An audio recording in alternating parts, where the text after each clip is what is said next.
গত রাত্রে 2 রাত্রে আরো একটা আযাব নাজিল হয়েছে, নতুন আযাব। এই আযাবের নাম হলো আযাবুল বুলডোজার। এই আযাবের নাম আযাবুল বুলডোজার। বুলডোজার আযাব কারো হিসেবেই ছিল না। যারা বুলডোজার নিয়ে নেমেছে তারাও জানতো না যে এটা হবে। এগুলি আসমানে প্রোগ্রাম হয়, সেই অনুপাতে জমিনে কার্যকর হয়। সামনে আবারও যদি ওরা ষড়যন্ত্র করে, নতুন আরেকটা আযাব আসবে, সেটার নাম আমরা কেউ জানি না, কিন্তু আসবে। আযাবুল বুলডোজার আমরা দেখলাম। অনেকে বলে যে ধানমন্ডি 32 কি করব, কেউ বলে মসজিদ বানাবো, কেউ বলে জাদুঘর বানাবো, কেউ বলে টয়লেট বানাবো, বিভিন্ন ধরনের কথা। এই মাসালার সমাধান কোরআনে আছে। কি হবে এটা কোরআন থেকে নিতে হবে। আল্লাহ তাআলা বলেন, ফাতিলকা মাসাকিনুহুম খাওয়িয়াতান বিমা যালামু। ওই দেখো ওদের ঘর বাড়ি পড়ে আছে, উজান বাড়ি, বিরান বাড়ি, উজাড় বাড়ি, জনশূন্য বাড়ি, কেউ নাই, খাঁ খাঁ করছে। ওরা যেমন হাজার হাজার লক্ষ লক্ষ মানুষকে বাড়ি ছাড়া করেছে, মানুষের বাড়ি ঘরে দুয়ার বিরান করেছে, উজাড় করেছে, ছাড়া বাড়ি বানিয়ে দিয়েছে, তাদেরও বাড়ির একই পরিণতি হবে।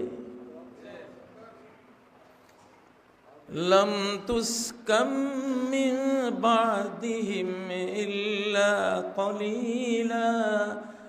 ওদেরকে আমি বিদায় করে দেওয়ার পরে ওদের বাড়িতে সামান্য কিছুই বসবাস হবে, আর কেউ থাকবে না। বিগত 53 বছর কি ছিল, এখন আরো থাকবে না, এটা বিরান পড়ে থাকবে। এটা একটা মেসেজ যে আরেকজনের ঘর তুমি যদি বিরান করো, তোমার ঘরও বিরান হতে বাধ্য। আল্লাহর নিয়মে, আল্লাহর সিস্টেমে তোমার ঘর কি হয়ে যাবে, বিরান হয়ে যাবে। তোমার ঘরে বাতি জ্বালাবার কেউ থাকবে না। সারা কোরআনে বলছে, ওয়াবিরিম মুআত্তালাতিন ওয়া কসরিম মাশীদ। কত পানির আয়োজন, কূপ, কত কিছু দেখো ব্যবহারহীন পড়ে আছে। ওই কূপের পানি কেউ নিতে যায় না। ওয়া কসরিম মাশীদ, সুরম্য প্রাসাদ, শক্তিশালী দালান ঘর পড়ে আছে, কেউ নেই। এগুলি কোরআনের কথা, কোরআনিক ইতিহাস। অতএব ধানমন্ডি 32 ওটা ছাড়া বাড়ি, ওটা উজাড় বাড়ি, ওটা জনশূন্য বাড়ি, বিরান বাড়ি হিসাবে থাকুক। মানুষ যারা জালিম তারা শিক্ষা নেবে যে আমি যদি অন্য মানুষকে ঘর ছাড়া করি, দেশান্তর করি, বাড়িহীন করি, আমার বংশধরও একদিন বাড়িহীন হয়ে থাকবে। এই বাংলাদেশ জুড়ে কত অত্যাচারী জমিদার বাড়ি আছে, চামচিকা, বাদুড়, কাঠবিড়ালিয়া, শিয়াল থাকে, মানুষ নাই। ঝরে ঝরে পড়ে। শিক্ষা নাও, শিক্ষা নাও।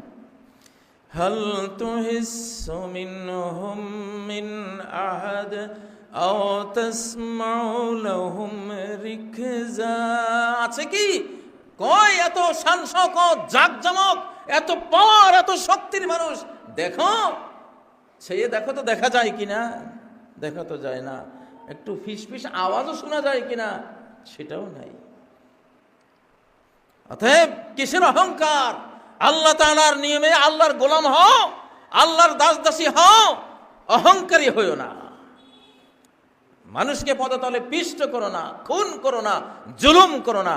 ধানমন্ডি 32 খাওয়িয়াতাম বিমা যালামু, জুলুমের কারণে ছাড়া বাড়ি হয়ে ইতিহাসের সাক্ষী হয়ে থাকবে হাজার হাজার জমিদার বাড়ির মতো, অত্যাচারী রাজা বাদশাদের বাড়ির মতো কেউ নাই। এটা আল্লাহর সিস্টেম।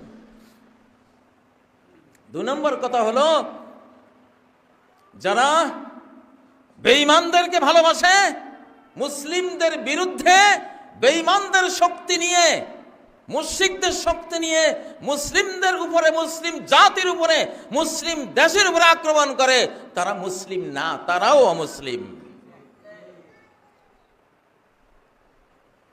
যারা ভারতে বসে বাংলাদেশ বিরোধী চক্রান্ত করছেন, তারা ভারতীয়, তারা বাংলাদেশী নন, তারা ভারতীয়। ভারতীয়রা আমাদেরকে 53 বছর জুলুম করেছে ভারতীয়রা, এবং বিগত 17 বছর ভারতীয়রা শাসন করেছে, আমাদেরকে অত্যাচার করেছে, কলোনি বানিয়েছে, দাস দাসী বানিয়েছে। ওরা কি ভারতীয় না ওরা বাংলাদেশী? জবাব আমি আপনাদের থেকে নেব না, আমি কোরআন থেকে নেব। যারা মুসলিম জাতিসত্তার উপরে আক্রমণ করে, শত্রু দেশে বসে, মূর্তি পূজারী দেশে বসে আল্লাহ পূজারীদেরকে যারা আক্রমণ করে, তারা কি সে দেশের নাগরিক না বাংলাদেশের নাগরিক? কোরআন বলে, কোরআন উত্তর দেয়, কি দেয়? وَمَن يَتَوَلَّهُم مِّنكُمْ فَإِنَّهُ مِنْهُمْ। ওদেরকে যারা অন্তরঙ্গ বানায়, শত্রুদের যারা বন্ধু বানায়, তারা শত্রুদেরই অন্তর্ভুক্ত, তাদের জাতিভুক্ত, তাদের দেশের নাগরিক। ওরা, তোমাদের সাথে তাদের কোনো সম্পর্ক নাই। শুধু তোমরা কেন, আল্লাহর সাথেও তাদের কোনো সম্পর্ক নাই। যারা আল্লাহ পূজারীদেরকে আঘাত করে মূর্তি পূজারীদের সহায়তা নিয়ে, তাদের সাথে আল্লাহরও কোনো সম্পর্ক নাই, তাদের সাথে কোনো ইসলামী জাতিরও কোনো সম্পর্ক নাই। এটি সূরা আল মাইদার 52 নম্বর আয়াতে আল্লাহ ক্লিয়ার করেছেন। সূরা আলে ইমরানের মধ্যে এই আয়াত রয়েছে, 28 নম্বর আয়াতে, লা ইয়াত্তাখিযিল মুমিনুনাল কাফিরিনা আউলিয়া। মুমিনরা, যাদের ঈমান আছে, বেঈমানদেরকে তারা অভিভাবক, সাহায্যকারী, বুদ্ধিদাতা, পরামর্শদাতা এগুলি হিসাবে গ্রহণ করবে না। পারমিশন নাই। ওয়ামান ইয়াফআল যালিক, যে এটা করবে, বেঈমানদেরকে পরামর্শদাতা, হেল্পার, সাহায্যকারী ইত্যাদি রূপে গ্রহণ করবে, ফালাইসা মিনাল্লাহি ফি শাই, তাদের সাথে আল্লাহর কোনো সম্পর্ক নাই, কোনো সম্পর্ক নাই। তাদের মূর্তির সাথে সম্পর্ক, দেব দেবীর সাথে সম্পর্ক, গণেশ নারায়ণের সাথে সম্পর্ক, আল্লাহর সাথে তাদের কোনো সম্পর্ক নাই। কোরআনের কথা, সূরা আলে ইমরান খুলে দেখো।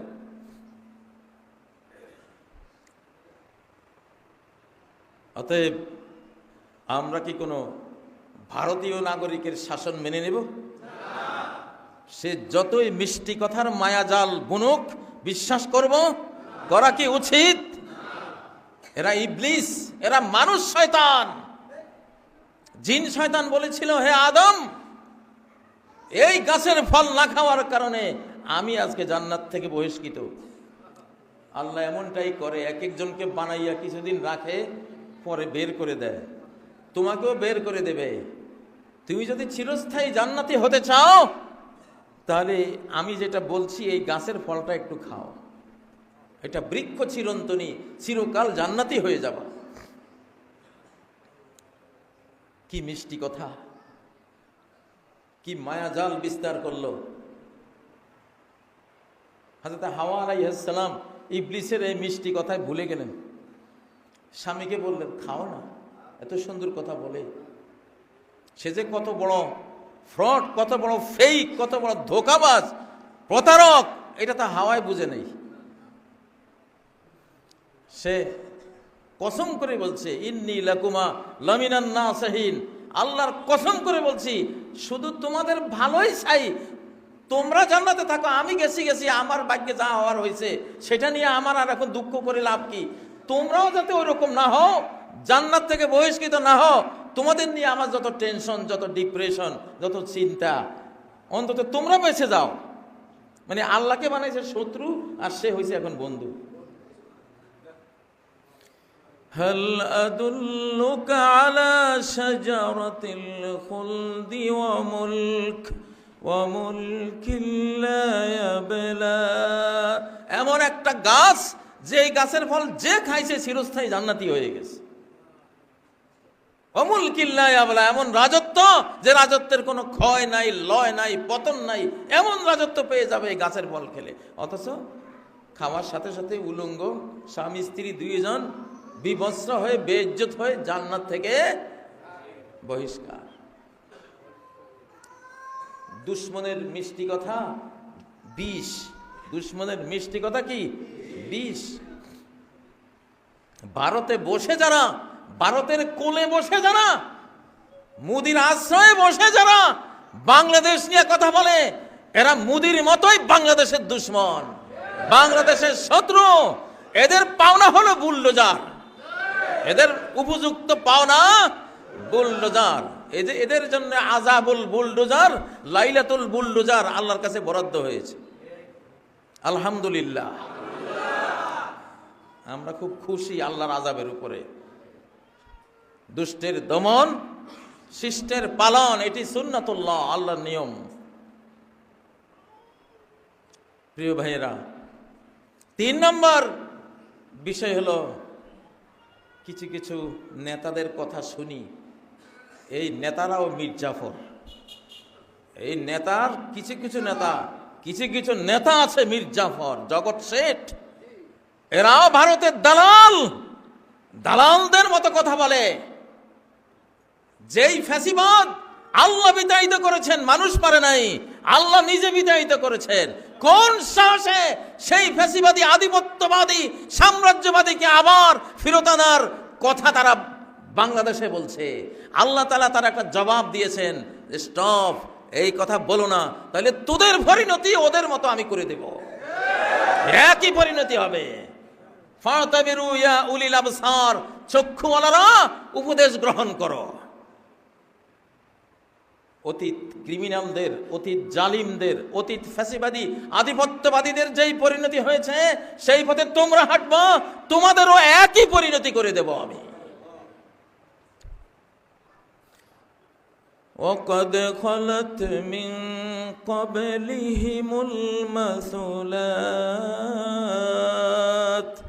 তোমাদের আগেই তো, কিছুদিন আগেই তো শাস্তির এক্সাম্পল, উদাহরণ, সাজা ভোগ করে কিভাবে বিদায় হয়েছে চোখের সামনে তো দেখলাম। যেই অপরাধে ওরা ধ্বংস হয়েছে, সেই অপরাধের কথা কোন লোভে, কোন ফাঁদে পড়ে আবার তোমাদের মুখ দিয়ে আমরা শুনছি। নিশ্চয়ই তোমরাও দালাল সেজেছ আরেকবার। আমরা জানি এই দেশের শতকরা 75-80 জন জনগণ যারা, তারা ভালো, অধিকাংশ নেতৃবৃন্দ ভালো, কিন্তু উপরে বসা কিছু দালাল, কিছু মির্জাফর গোটা জাতির বিবেক নিয়ে খেলছে। এটা হতে দেব না আমরা ইনশাআল্লাহ। এটা আকাশ থেকে আল্লাহ এটা হতে দেবেন না। 4 নম্বর কথা হলো নেতৃবৃন্দ, এই দেশের মানুষ এখন আর ফিটার খায় না। ঠকতে ঠকতে এখন এই দেশের মানুষ সবাই বুদ্ধিজীবী। নেতাদের কথা তারা শুনবে না। নেতাই বললে যে শুনবে, ঝাঁপ দেবে নেতৃবৃন্দ, সেই যুগ এখন বিদায় হয়ে গেছে। নেতা নেত্রীরা আপনারা বললেই এই দেশের জনগণ ঝাঁপ দেবে আপনাদের পেছনে, সেই সময় আর নাই। ঝাঁপ দেবে না, ঝাঁপ দেবে না, তার কথায় ঝাঁপ দেবে যার কথা তারা দেখবে নিখাদ সত্য, নিখুঁত আল্লাহ প্রেম, নিখুঁত দেশপ্রেম, নিখুঁত বাংলাদেশের প্রেম যার ভিতরে আছে, তাদের কথাই জনগণ ঝাঁপ দেবে ইনশাআল্লাহ। নেতৃবৃন্দ যদি নেতৃত্ব ধরে রাখতে চান, আল্লাহর ভাষা বুঝুন, সৃষ্টিকর্তার ভাষা বুঝুন, যুগের ভাষা বুঝুন, পরিবর্তিত যুগের পরিবর্তিত আবহাওয়া বুঝুন, বাংলাদেশের মানুষকে বুঝুন। কোন ভারতীয় দালাল, ভারতের বন্ধু এই বাংলাদেশে অ্যাকসেপ্টেবল আর হবে না। সেই যুগ খতম, সেই যুগ শেষ। এখন আল্লাহ বন্ধুদের যুগ এই দেশ। যারা বাংলাদেশ বন্ধু, বাংলাদেশের বন্ধু, তাদের যুগ এখন ইনশাআল্লাহ। এই জন্যই বাংলাদেশের রাজনীতিতে তারাই এখন সফল হবে যারা বাংলাদেশি অর্থাৎ বাংলাদেশ বন্ধু, যারা ভারতীয় না, ভারত বন্ধু না, ভারতের বন্ধুত্ব করে বাংলাদেশে আপনি বাংলাদেশিদের মন পাবেন, অসম্ভব কথা। আপনার কথার মার প্যাঁচ, আপনাদের কথার ঘোর জিলাপির প্যাঁচ, এগুলি আমাদের কাছে এখন ক্লিয়ার, আলহামদুলিল্লাহ। ওয়ালা তারিফান্নাহুম ফি লাহনিল কওল, কথার টোনে তুমি অবশ্যই কসম করে বলছি তারে চিনবা, এটা মুনাফিক না দেশপ্রেমিক না মুখলেস। কথার প্যাচেই বোঝা যাবে, কথার টোনে তুমি বুঝবা। সূরা মুহাম্মাদের মধ্যে আল্লাহ নিজে বলেছেন, ওয়ালা তারিফান্নাহুম ফি লাহনিল কওল, কথার ডিজাইন, কথার ভঙ্গিমা, কথার লবলাহজা, কথার যে স্টাইল, সেই স্টাইল থেকে এর ভিতরে কি বাংলাদেশ প্রেম না ভারত প্রেম এটা ক্লিয়ার হয়ে যায়। এখন আর বাংলাদেশিরা ফিটার খায় না, আলহামদুলিল্লাহ। তাহলে সামনে ওরা আবারও আক্রমণ করবে আমাদেরকে, কারণ ওদের মন বলতে এখন শুধু প্লাস্টিক, ওদের এই সিনার ভিতরে প্লাস্টিক, এর মধ্যে কোনো অনুভূতি নাই। ওদের সাথে কথা বললে আপনারা বুঝবেন যে কতটা এরা plastic man, robot man, robot. এই ফ্যাসিবাদী নেত্রী যাবার সময় বলে গেছে, কি বলে গেছে? আল্লাহ এত জুলুম সহ্য করবে না।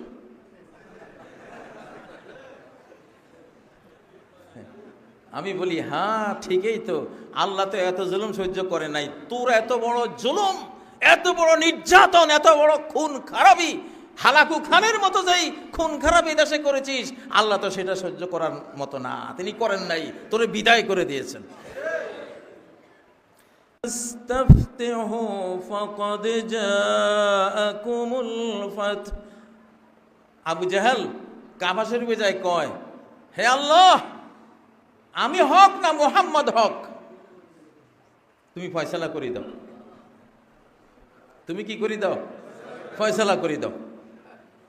আগামীকাল বদর যুদ্ধ হবে, আজকে আমি কাবার সামনে আসছি, আগামী সময়ে বদরের যুদ্ধ হবে, ফয়সালা করে দিও, তোমার কাছে ফয়সালা চাই। আল্লাহ জবাব দিছে, হ্যাঁ ফয়সালা তো দিছি। এখন বদরের যুদ্ধে আবু জাহেল কোথায়? জাহান্নামে, 70 নেতা সহ জাহান্নামে, ঠিক না? আল্লাহর কাছে বিচার চেয়েছ, মনে করেছো তুমি হকের উপরে আছো।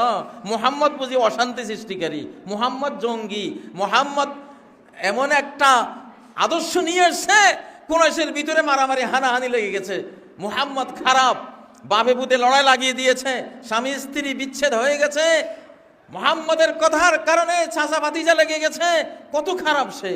আল্লাহর কাছে এই জন্য বিচার চাইছে, এখন তুমি বলো। আল্লাহ কয় যে আমি দিছি তো, ফাকাদ জাআকুমুল ফাতহ, ফয়সালা তো করে দিয়েছি, তুমি বিজয় চেয়েছো যাই সত্য, আমি তারে বিজয় দিয়েছি, কিন্তু বিজয়টা তুমি পাও নাই। কে পেয়েছে? মুহাম্মদ সাল্লাল্লাহু আলাইহি সাল্লাম। মুহাম্মদকে তুমি বুঝো নাই, মুহাম্মদের কথায় চাচা ভাতিজায় দ্বন্দ্ব হয় নাই। ভাতিজায় যদি আল্লাহকে বিশ্বাস করে নিয়ে থাকে, চাচায় যদি বিশ্বাস করে নিয়ে থাকে, তারা তো বুকে বুক লাগিয়েছে, ঠিক নয় কি?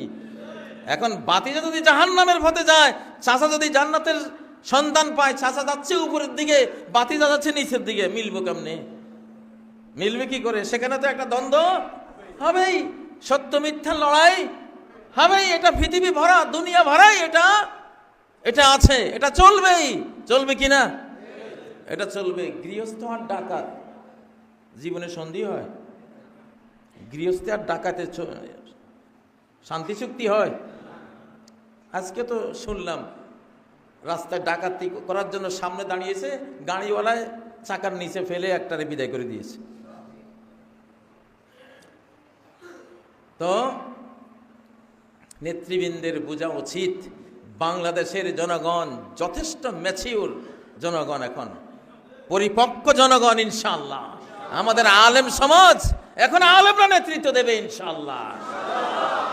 কয় আলেমরা দেশ চালাইতে পারেনি, আলেমরা দেশ চালাইতে পারবনি।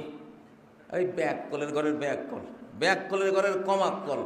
আলেমরা যখন দেশ নেয়, দেশ আলেমরা চালায় না, ফেরেশতারা চালায়। আল্লাহু আকবার।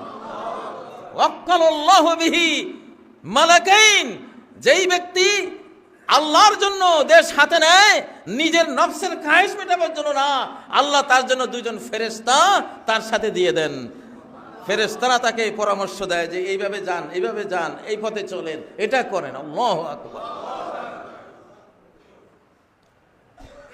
ওয়াইনতা আলাইহা, তুমি যদি নিজের জন্য কর্তৃত্ব নেতৃত্ব চাও নাই, আল্লাহর জন্য চেয়েছো, আল্লাহর দিন আল্লাহর হুকুম হাকাম জমিনে প্রতিষ্ঠিত করার জন্য চেয়েছো, ওয়াইনতা আলাইহা, তোমাকে আল্লাহর পক্ষ থেকে সাহায্য করা হবে।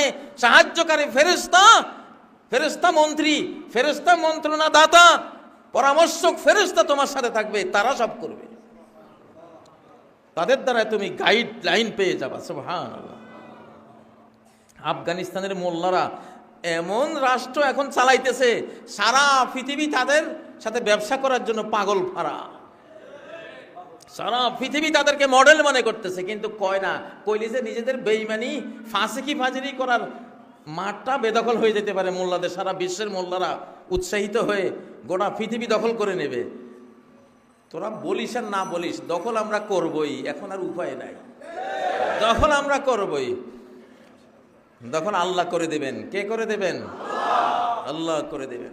আল্লাহর নির্দেশ নেমে এসেছে। অতএব নেতৃবৃন্দ, তীরের মতো সোজা হয়ে যান। তিনটা গুণ লাগবে, আমি আগে থেকে বলছি। এই জটিল কুটিল বাংলাদেশকে নেতৃত্ব তারাই দিতে পারবে, তিনটা গুণ যার মধ্যে আছে। কয়টা? এক নাম্বার, ইসলামিক হতে হবে, ধর্মপ্রাণ ইসলামিক। এই দেশ ধর্মপ্রাণ মানুষের দেশ।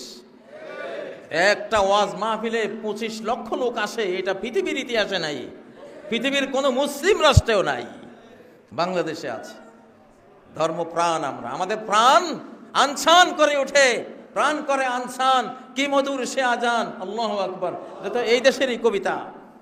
তো সেজন্য ইসলামিক হতে হবে। রাজনীতি এই যুগে করতে হলে, 5ই আগস্টের পর থেকে রাজনীতি করতে হলে যে তিনটা গুণ অপরিহার্য। এক নাম্বার, ইসলামিক অর্থাৎ ধর্মপ্রাণ হতে হবে, আল্লাহর বন্ধু হইতে হবে, রাসূল বন্ধু হইতে হবে, রাসূলের প্রেমিক হইতে হবে, কোরআনের বন্ধু হইতে হবে। কারণ এই দেশ কদরের রাত্রে এই দেশের জন্ম। 1947-এর 14ই আগস্ট ওই রাতটা ছিল কদরের রাত, যেই রাত এই মানচিত্রের জন্ম হয়েছে, কোরআন নাজিলের রাতে এই মানচিত্রের জন্ম হয়েছে। অতএব রাজনীতি যারা করতে চাও, কোরআন বুকে নাও, কোরআনের ভালোবাসা অন্তরে নাও। 2 নম্বর যেটা লাগবে, বাংলাদেশি হইতে হবে, ভারতীয় হইলে হবে না। বলে বাংলাদেশি নাগরিক, ভারতের প্রেমিক হবে না, তুমি ভারতীয়, তোমাকে আউট করে দেব আমরা। আদতেই তুমি আগামী 53 বছর ভারতেই থাকবা ইনশাআল্লাহ।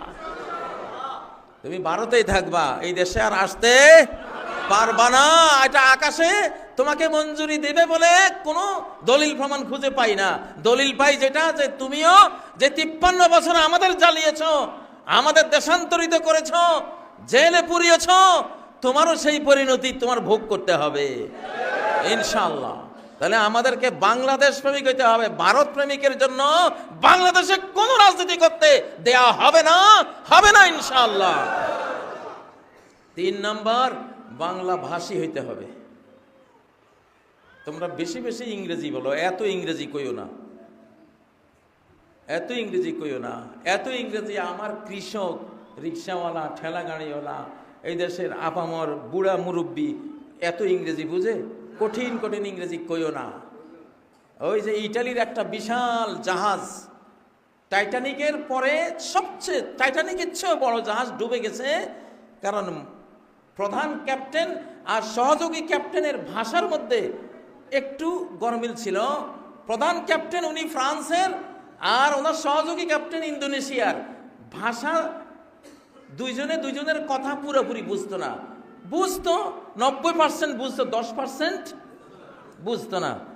ওই বুঝহীনতার কারণে ক্যাপ্টেনে বলছে কি, আর ও চালাইছে কোন পথে, উনি বলছেন এই পথে যাও, ও নিচে আরেক পথে, নিচে ছিল পাথরের পাহাড়, সাগরের নিচে পাহাড় আছে, পাহাড় থেকে ওই পাহাড়ে ধাক্কা লেগে 50 মিটার ফাটল ধরে ওই জাহাজ ডুবে গেছে। তো সামান্য বুঝহীনতার কারণে কত বড় সর্বনাশ হয়। তোমরা যা বলবা বাংলা ভাষায় বলবা, ক্লিয়ার মেসেজ। আলেমরা যেরকম বাংলা বুঝিয়ে দেয়, ক্লিয়ার বুঝিয়ে দেয়, বাংলা ভাষাকে প্রাধান্য দাও। বাংলা ভাষার উপরে রহমত নাজিল হয়েছে। বাংলাভাষীরা হাজার ১,৫০০ বছর থেকে নির্যাতিত একটা জাতি। হিন্দি ভাষীরা আমাদেরকে নির্যাতন করেছে, এখনো করছে। উর্দু ভাষীরাও আমাদেরকে নির্যাতন করেছিল, আমরা ইতিহাস জানি। সেই জন্য আন্তর্জাতিক মাতৃভাষা দিবস এই বাংলা ভাষা দিবস। আলহামদুলিল্লাহ।